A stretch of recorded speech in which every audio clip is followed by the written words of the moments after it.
আমরা যে রাস্তাটিতে আছি এটি নোয়াখালী জেনারেল সদর হসপিটাল সেই রাস্তায়। এটি শুধু সদর হসপিটালের রাস্তা তা নয়, এটিতে গড়ে উঠেছে শত শত হসপিটাল, যেখানে সেবা নিতে আসেন বৃহত্তর নোয়াখালীর অসংখ্য রোগী।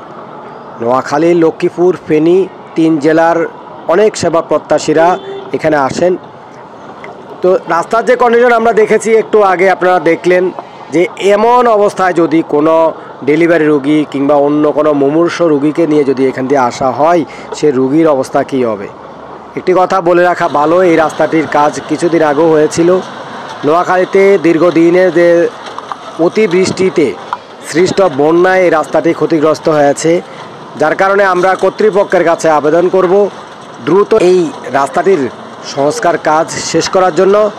তাহলে যে সকল রোগীরা মুমূর্ষ অবস্থায় এখানে আসেন, স্বাভাবিকভাবে কিন্তু দেখতে পাচ্ছেন যে স্বাভাবিকভাবে কিন্তু এই রাস্তাটির চলাচল একেবারে অনুপযোগী হয়ে পড়েছে।